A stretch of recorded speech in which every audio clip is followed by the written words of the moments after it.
Hi, my name's Tom, and I work at the Satellite Applications Catapult. Here, what I do is I'm a designer, so I've not really took the normal route to space at all. Here, what I really do is I'm a translator. So we have scientists and we have industry, and we want them to talk to each other. So what I essentially do is I do a bit of graphic design, we do a bit of on the application side, we build them so users really understand them.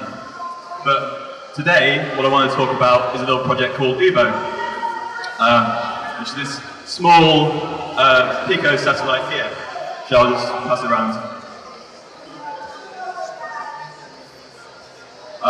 But before I talk about this, I want to talk about why satellites are so important to us. So, you probably use an Earth observation satellite today just to look at the XL center, see where it is, what's around. You probably used a navigation satellite to see what time you get here, make sure you weren't late for anything. You probably used also a communication satellite, so that you were able to tell your friends that you arrived on time, hopefully. So, all these satellites I've just mentioned are getting smaller and smaller. So, Worldview here, which is also big on this screen, is about the size of a bus. And now we're moving to smaller and smaller items over here. But this has happened because technology has got better and better. A good example is the mobile phone. So we used to carry it around in a little suitcase with us, but now we can hold it in our hands and we can do more than ever before. So the same has happened with satellites. So the small satellite I want to mention is this Dove satellite, and that is in what we call low Earth orbit. And here, they're essentially closest to the Earth, and we put them up in constellations. So this means that unlike Worldview here, who is in another orbit, low Earth orbit, we can have multiple in that orbit as well, but we can have multiple here, which are smaller and are more expendable, so they can fall into the Earth, it doesn't matter too much. But at the moment, there are 149 of those, and they're about toaster size. And they've really made space that little bit more accessible, but still they cost about a few £1,000, and the weight still isn't small enough. So with UBO, we want to make space even more accessible. So I'll just tell you a little bit about it. So UBO has the same sort of equipment a big satellite like Worldview has. It has some brains, so it has an onboard computer. It has a process sense board, so we are able to put scientific instruments on board. In this case, you can see a camera that would go on top. We also have a way with communicators to the ground. So it has a radio frequency plate which has a radio on board, and these antennae here, which are measuring tape, because we couldn't find any sprung steel at the time in a small amount. So what we did was, one day we opened the Christmas cracker and there was some measuring tape inside, and we said, oh wait, this is spring steel, isn't it? So we used that instead, and we knew it worked because there was a competition a few years ago called the $50 sat, and it flew on board there. A lot of the components we sort of took from there as well. So what do we do with UBO? So UBO is really trying to be a more off-the-shelf solution. Most of the components you can get online to put with it. We do a bit of knowledge exchange. We want to teach people about satellites, tell people how it impacts their lives, and also we run a lot of workshops. This can be with students, can be with kids. Also, we like to challenge some satellite engineers sometimes because they will work on a single piece of equipment for a long time, and it may not know how the whole system works. So it's really valuable to know how the whole system works, and this is what we try and do. It's also a great platform for experiments, and what I'm going to do today is going to try and take a picture of all of you with Ubo here. I hope it works. We'll see. So I'm just going to move on to that. As a little demonstration. So I'll just talk you through how the process works, and I'll be doing it here as well. So what we're going to want to do is we're going to want to send an instruction first. So this is how satellites usually work. We want to send an instruction for it to do something. So I'm going to send an instruction for it to take a picture when I press a key on my keyboard. Just going to upload the code here. Shouldn't take too long.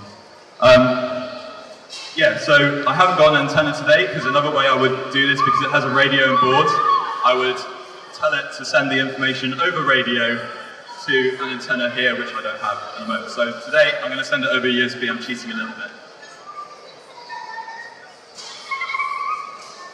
Okay, all's good. Yep, so I'm going to send information for it to take a picture. So I'm going to put it here, just put the mic down. Okay, everyone move closer together. Just going to aim it right there. We try and take a picture.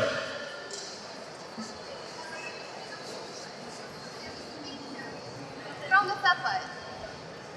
So Uber doesn't have a viewfinder, so I might miss all of you at this point and just get the International Space Station, but we'll see.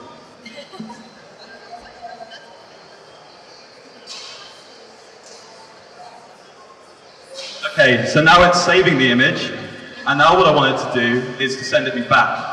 So this is something we'd do as well. We'd ask the satellite to send us back the information that we just asked it to keep for us. So the way that gets sent back is it pings around over multiple networks.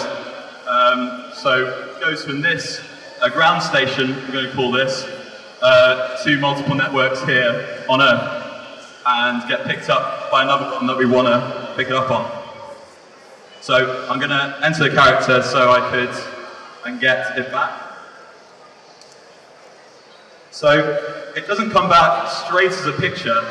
What it will do is it will actually come back as a series of numbers, which we have to interpret.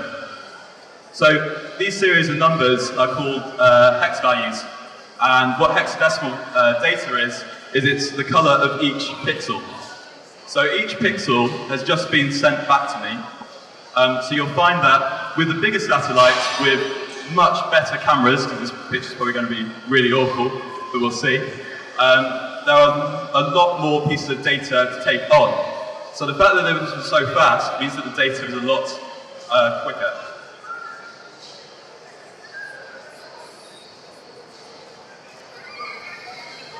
So I'm just going to copy it and reorganize it.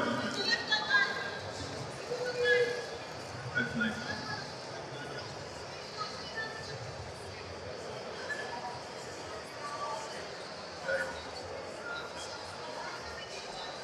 So what it needs to do is, because that was one line of all those numbers, it needs to rearrange them into a square, because otherwise we'd just get one long line of an image.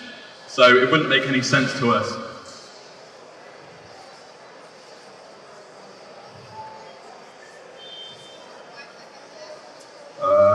Nearly there.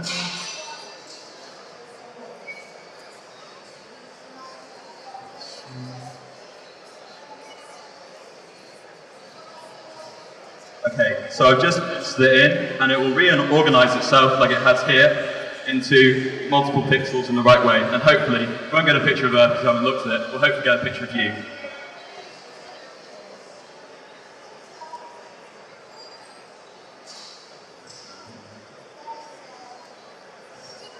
So I'll just name it and save it. And I've got to find it.